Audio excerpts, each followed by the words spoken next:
This,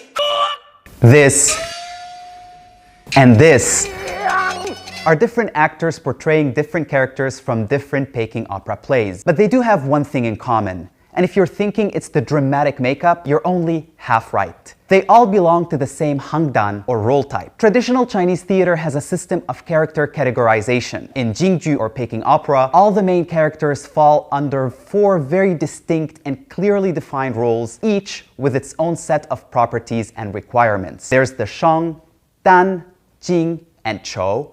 And understanding these labels helps with understanding and appreciating the action on stage. So let's get started. At the most basic level, these 4 roles and their subcategories represent the age, gender, and social standing of the people in the play. But that's just half the story, more on that later. Sheng is the umbrella term for male protagonists and is further divided into a few subtypes. Lao Sheng, for example, is a middle-aged or elderly character.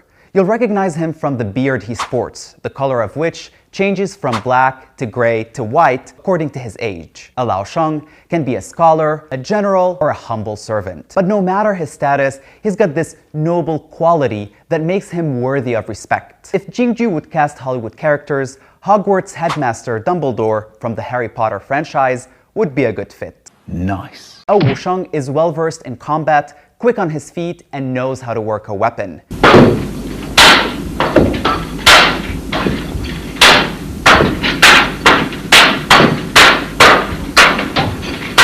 If this screams Jackie Chan to you, there's a very good reason. The king of stunts actually trained as a Wusheng during his childhood.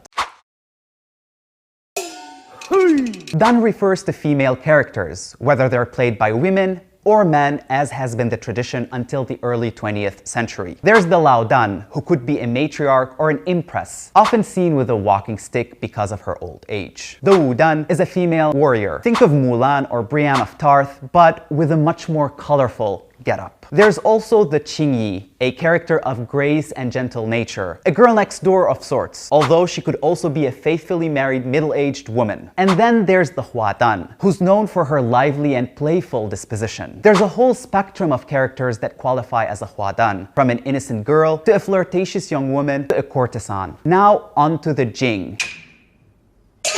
They're perhaps the most instantly recognizable elements of Jingju. They are painted face characters with striking makeup, padded shoulders, platform boots, and a personality to match their looks. They could be physically imposing or mentally sharp, making them fit to portray good judges, sinister ministers, battle-hardened fighters, or supernatural entities.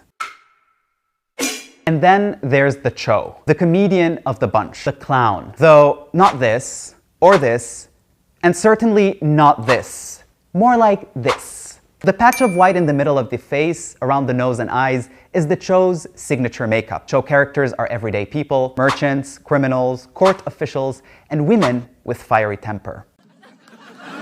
This profiling system is not about stereotyping. Role types are not a shorthand for what Jingju characters are like, their behavior or personality, good or bad, selfish or altruistic, smart or gullible, etc., etc. What they do indicate, however, is a code of conduct for how the performance should be executed on stage. You see, Jingju is an art governed by conventions. Performances are highly stylized and patterned. The way an actor carries themselves on stage, how they move, what they do with their body, their eyes, their hands, the manner with which they deliver their lines, the pitch, timbre, loudness, falsetto versus natural voice, all of this follows very strict rules. And different role types use different performance techniques and have different skill requirements in terms of speech and movement. For example, a Xiao Sheng, a beardless young male character, has to use a high-pitched, sharp voice. No matter the play and no matter the character the Xiao Sheng is playing, the actor is bound to use a piercing voice.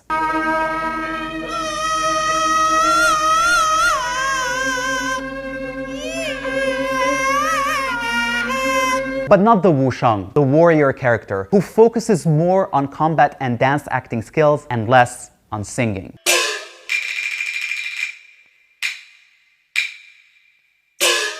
Similarly, you'd expect a Wu Chou, the martial comic actor, to crouch and walk in quick short steps, a stunt called Aizi or dwarf.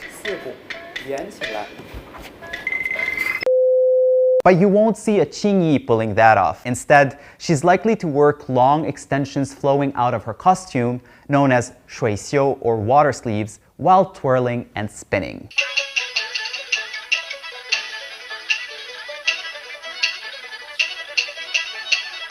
Since there are a lot of boxes to check when it comes to mastering a role type, an actor normally sticks to just one for their whole career. That's the general rule, although there have been exceptions. But just because you're a Lao Shang or a Wu Dan doesn't mean that you're doomed to a life of repetition and monotony. No two characters within a role type are ever the same, even if the techniques to bring them to life are set in stone. So, can you strut your stuff on stage in 15-centimeter heels like a Jing? Or are you dexterous enough to wear your emotions on really long sleeves like a Qingyi? Let me know in the comments section below, and I'll see you next time. 再见.